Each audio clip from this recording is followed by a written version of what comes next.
Ladies and gentlemen, the knowledge we have shared over the last 2 hours will blow your mind. You will come watch this whole interview. Stay tuned for more. Here we go.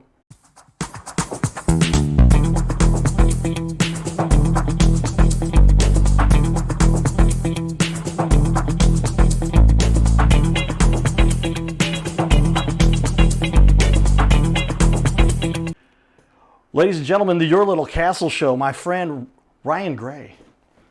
We're buddies from the river back in the day. Yep. He helped me fix my boat one time. I'll never forget that. It was Saved me a lot of problems because, hey, we're all buddies on the river. We help each other because that's what we do. And I literally, it was something basic, and you're like, if you just do this, whatever, they'll start up and you'll get back. And it worked. Yep, we got sure did. I don't remember what it was. Was it a power issue or was it a gear shifting issue? I believe your drive was stuck up or down, and you're on the sandbar, so you couldn't get off. So I was able to hotwire it for you. That's right.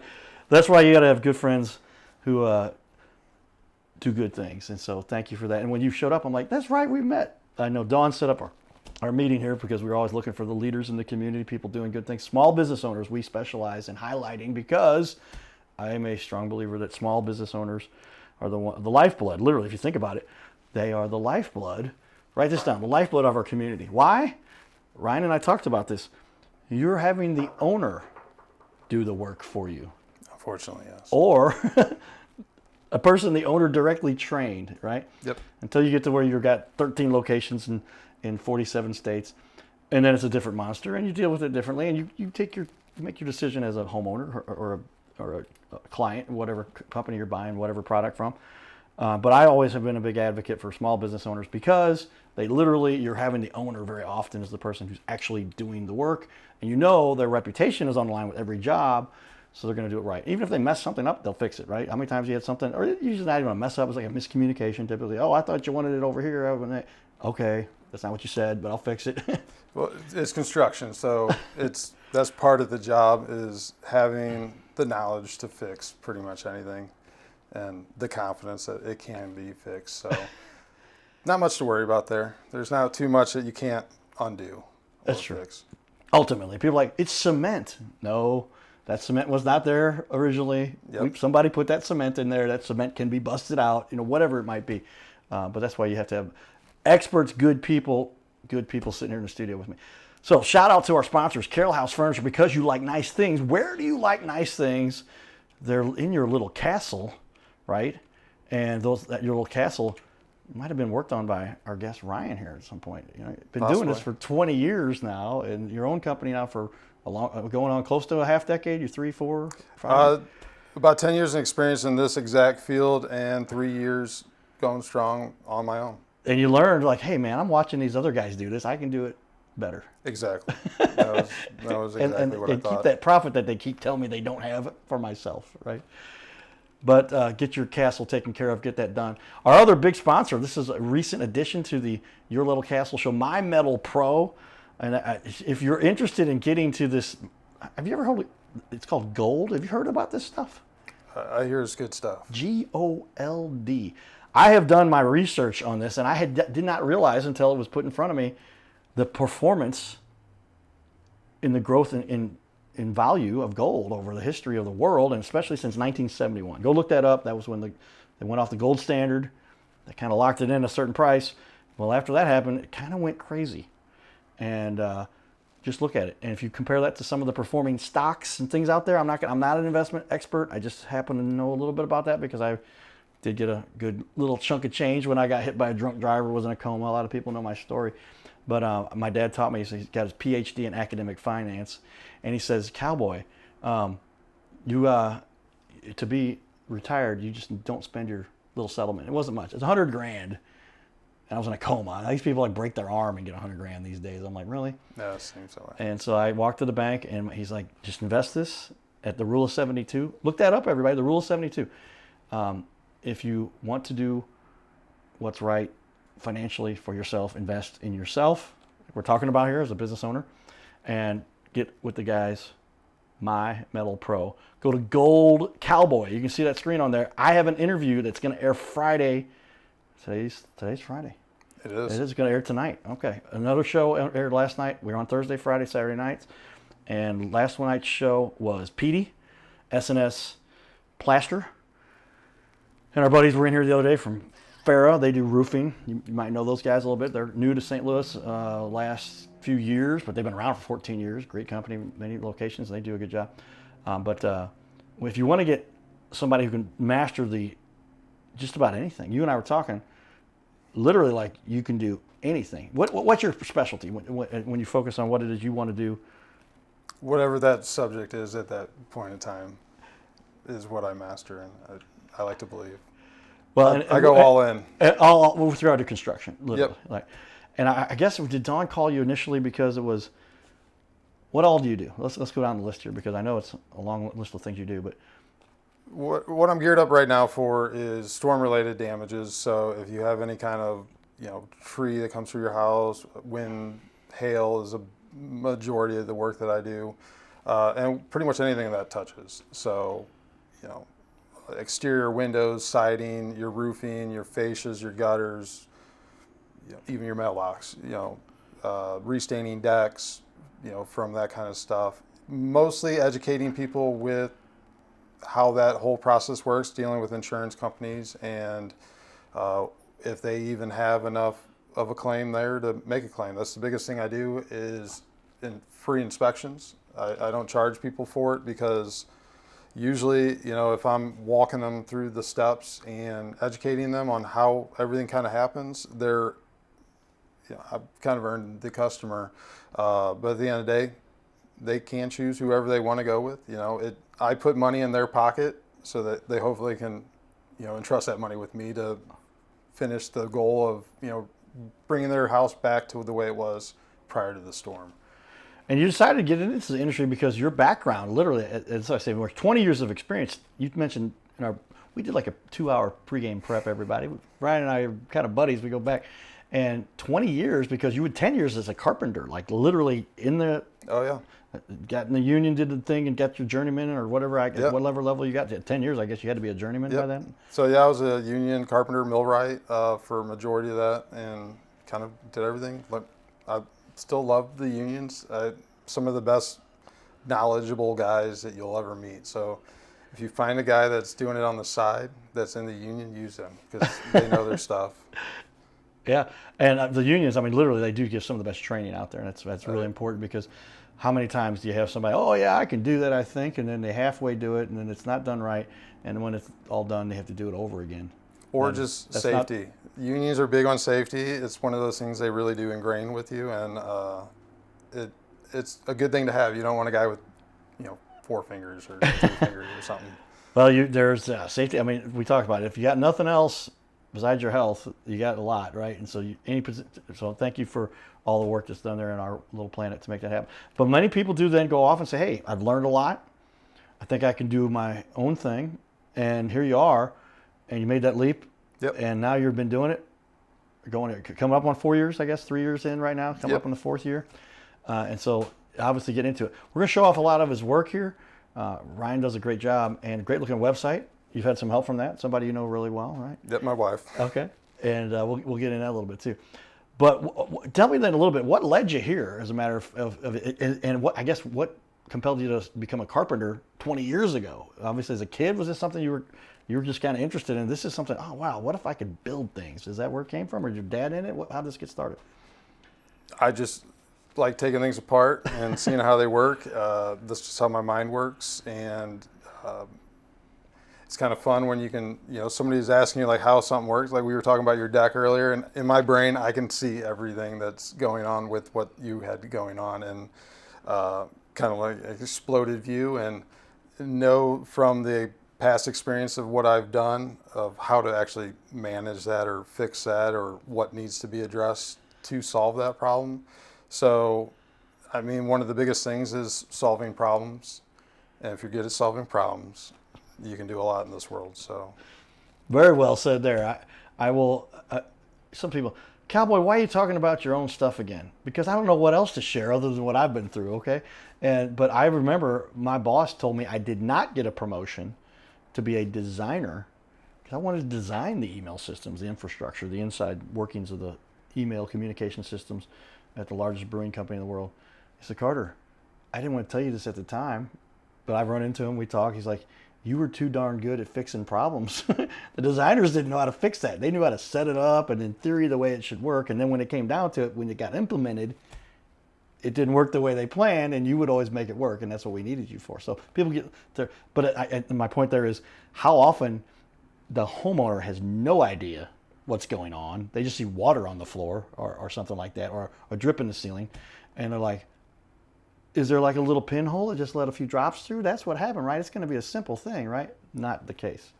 Well, sometimes. Again, so the biggest thing that I could probably offer somebody in this industry is education on what they actually have going on. Because no, a lot of times they don't have a leak, they don't see anything, or they don't even think they even had a storm that hit their house. I hear that almost daily. You know, it's like, oh no, we're fine, nothing. It's really about educating people. The insurance world right now is constantly moving. They're constantly kind of moving the ball around, changing it, molding it. So if you don't have somebody that's dealing with this daily and knows kind of what's going on, you can just really not be in a good place. So positioning people to put them where I can help them is a key to what I do. Well, again, back to expertise, right? If you don't have that expertise, then you're going to struggle on this little planet. My dad told me many years ago, you will find something to specialize in and work as hard as you can at that, because that will lead you to a lifestyle where you can make a living, right? And after you and I got talking, man, this gentleman right here is one of the smartest people I've met, and understands the whole big picture kind of stuff, which is important, I think, because where is this going? How do these things get done? What's going to be coming up so that you can deal with things? So you're kind of planning for the future, so you don't have to spend more money going forward with something that you didn't see coming. And that's important because, man, people blow money like, just get it fixed, get it done, put it on there, put a patch on it. All kinds of ways that can affect a business or a homeowner, that a business like yourself should have had the foresight to do that. But too often we get caught up with, just fix it, just get it done, versus, hey, let's make sure this thing goes right for the long term.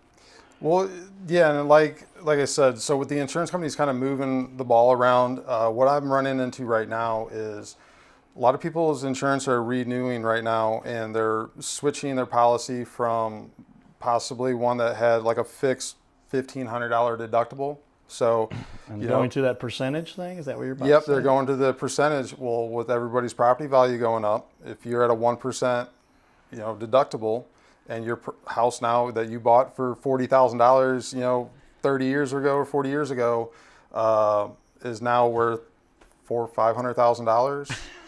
You got a $5,000 deductible. It might be a $10,000 roof, and you got a $5,000 deductible. You're not really getting too much help from the insurance company. So when I can maybe talk to these people before their policy gets switched over, which I do a lot of kind of that maybe inspection, like, hey, next year your roof is going to be, an extra $5,000 this year if we can find the damage. We had the storms,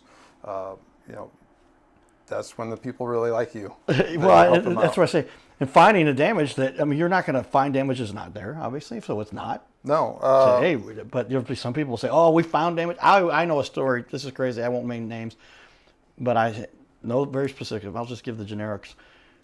Is there damage? They looked at me and they go, there is now. I'm like, what did this guy do to my roof? And I don't even know all the details about whatever. And then they had to do an inspection and whatever for this particular situation. And it's like, wow. I mean, that I did not choose that roofing company. No, I wouldn't either. You don't want to have to deal with all this stuff if you don't have to. Unfortunately, it is kind of a hard market where your roof is a product that does wear out over time. So, you put a 30-year roof on somebody's house, and, whoever marketed them that 30-year roof basically sells them that it's going to last 30 years, did them a disservice. Really, in our environment with the weather that we got, if you can get 15 years out of a roof, you're lucky. And early on in this career, you would look at roofs and you'd be a little bit more hesitant to call in a claim. you'd be like, I'm not really seeing it or something like that. And then possibly a year later, that same person you might see again and do another inspection on, and the roof is not the same roof it was a year ago. And there wasn't a whole lot of weather that caused that, but the storm that happened the year before, where you don't realize how fast these storms can accelerate the weathering of your roof. Yeah, because it loosened some things up and made some things not so sustainable, and then just normal wear and tear then made it worse. Is that what you're saying, Ken? Yeah, I'm not going to say wear and tear because it was a hail-related or weather-related event that did cause Right, it damage. initially caused the damage, and then just because it sat there damaged, it didn't perform the way it was Yeah, supposed so I to. mean, honestly, sunlight, other than the hail doing the physical damage, sunlight is going to be the second key here. Yeah. So what happens, if you can see this picture there, you can see the little black granules that are missing, or the shingle granules that are missing. What's happening there is that bruise in that shingle is gathering sunlight, drying out that product that holds the granules on, and allows more granules to fall off. So I get a lot of phone calls with people calling me saying that their gutters are overflown with those little granules. That's a pretty good Right. sign that Okay. you had some damage and that it's accelerating at a pretty fast pace. But yeah, so the sunlight is the biggest problem after that. And right after a storm, you might get up on a roof and not see anything. Within a month or two after a few more storms wash out some of those granules and stuff like that, things will start accelerating. It takes somebody like me that knows that acceleration path to look at a roof that looks almost brand new, because a lot of the roofs were replaced last year or a year before, and they shouldn't be damaged. But when you're getting 1.5 inch hail almost yearly now, it's damaging it. And then the problem becomes, if you let it go too long, I'm not going to be able to get it bought by the insurance company no matter what I do. It's just going to look like something other than weather related. It's going to look like a manufacturer defect, or Wow. just somebody that hasn't been maintaining their property. And that's not covered, yeah. That's not covered. And insurance companies are not looking for reasons to pay. Like they say, we can make the argument that this is something that wasn't properly maintained, even though that wasn't the case, that your word against theirs, they're the experts, you might lose that one. It's like, we've talked about this before. Why would you go to court without a lawyer, right? Yeah. So you need an expert like yourself. We had a couple other experts in the same field, obviously, that we have right here that obviously know what they're talking about, but the discussion we have is always different. It's interesting because everybody's got a little different take on different topics and subjects we talk about. But when you end up with a expert like we have here, Ryan, literally another thing that I'd never heard. And I realized sun does, I can just show you the floor in my kitchen. When I didn't have blinds up, it looks like it's oak. It was cherry floor wood. It's not cherry anymore. It looks like it's oak. But as you get into the room, you can see where the sun hadn't beaten it down. And it's sun, we all know what it does to skin. We all know what it does to anything left out, fruits and whatever. But I didn't realize that on a roof shingle, as that granule is gone, then it's, what is it, tar underneath it generally, or some kind of? Yeah, it's a tar-based, oil product underneath. It's got fiberglass in it to hold it together, binders and stuff like that. Wind is another one. So with people that have the older style 3-tab shingles, those are only considered a 20-year shingle. I'm not a fan of those. One, they do physically and look like they don't damage. But the biggest problem with those is, if you have trees on your property, a lot of pollen and stuff like that, where it sits on your roof, wind will start blowing it up underneath the shingles, and the tar that glues those shingles together, it starts to get kind of dirty. So at some point, those shingles are no longer glued down. What will happen is you'll get wind-driven rain go up underneath those shingles and possibly make it into your house. You call out somebody like me because you got a leak, and there's nothing to be found. I'm looking at a roof that looks decent. That's possibly, some of those last quite a while, and I can't find a leak. So it's not a patch at that point. It's like, well, I don't have anything here to sell to an insurance company. You're kind of out of pocket. So 10 years. If your roof's 10 to 15 years old, call me or call somebody and have them look at it. Even if you don't think you've had a storm, you probably did. Within the we have a storm pretty much once a year. That's big enough to generate that. And you don't want to try to use old storm dates or storm damage for what you're having. So it's definitely a good thing to have somebody at least look at it, especially somebody. Most of these roofers out here do it for free. Use their service. Yeah, I have an expert. I was just getting into. I mean, put the hat on when you're talking about helping the family, the community. That's when we put on our cowboy hat. But literally, gosh, you get into this as a matter of like a $15,000 roof. What you were saying there was when it comes down to it, it's a matter of water damage. That is water damage on the inside. Once it gets underneath the shingles and underneath the underlayment, whatever that is, what do they call that? The felt or yeah. whatever. They've got that shields some of that. Then your water on wood, you end up with mold like within days or weeks or less, and then mold just can destroy a whole, not just the roof covering, the actual panels, the 4x8 plywood, and then you've got a whole big problem. Not just the roof covering, you've got to fix that structure.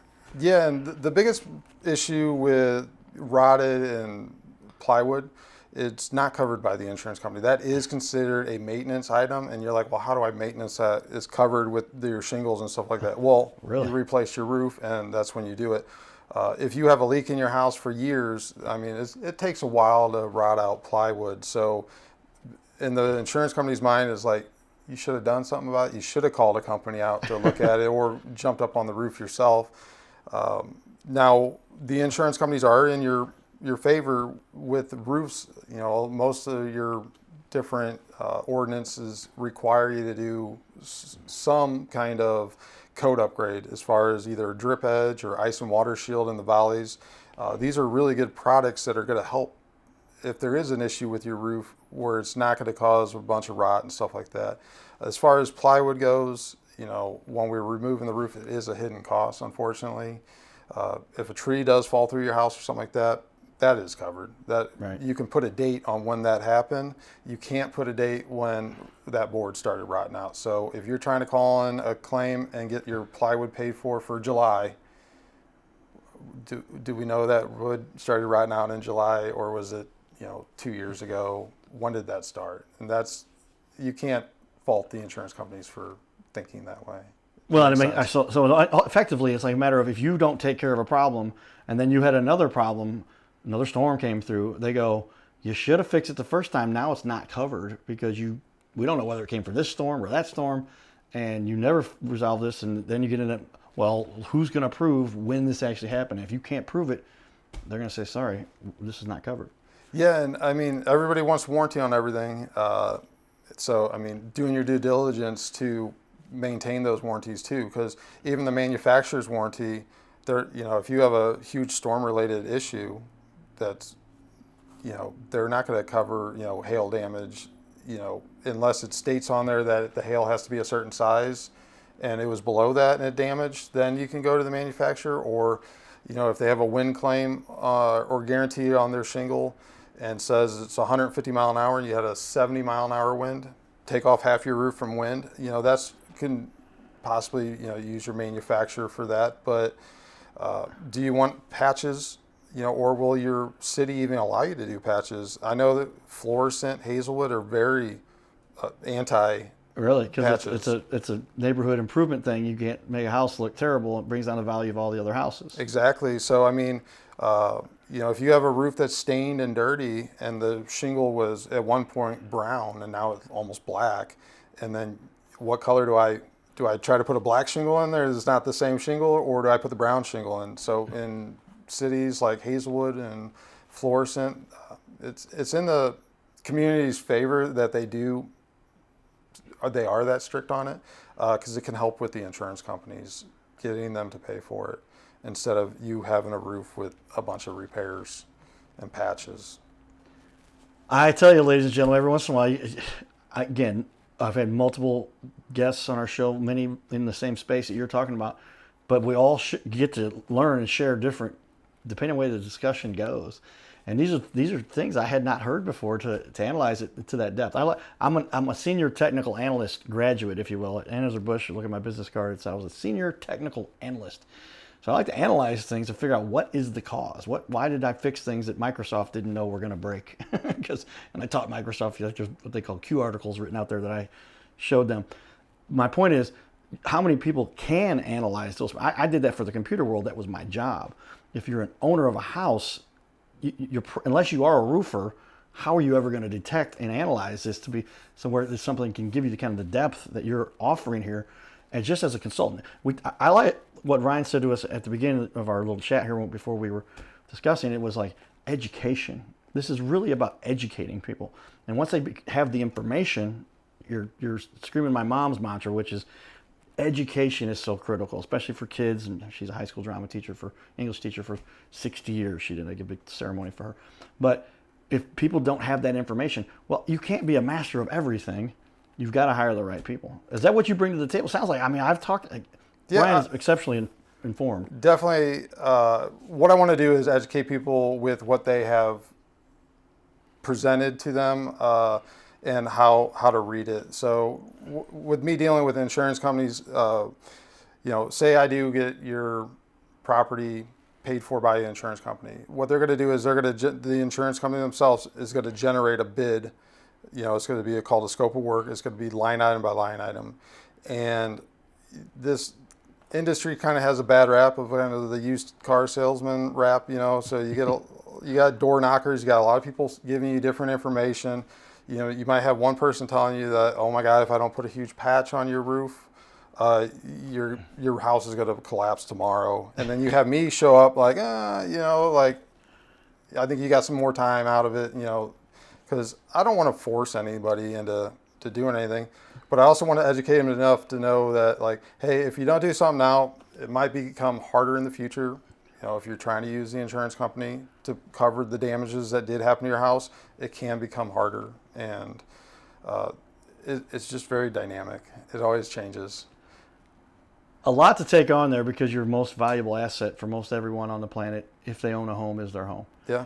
Second is your car. And then down from there, what else do you own? A boat? Maybe. But literally, why would some people not take proper care of their house? Because it's where something you can, at some point, sell the house and becomes your tool to pay for yourself to live in another facility, whether that's a retirement home or to move in with the kids, whatever, and you have some resources, because you're probably not going to work till you're 100 years old on this planet the way it is right now. If you live that long, you probably didn't work till you're 100. Some people do, very few. But the bottom line is take care of this stuff and proactively get out there. Yep. And Ryan and we were talking, he says, I said, I was part of that storm in 2013. He goes, well, if that's when you got your roof last time, that's 12 years old now. You might want to have somebody take a look at it. I pulled up and I seen the roof. So those are the things you need to make sure that you do address before they get to be an issue. We've sped through a full half hour here already.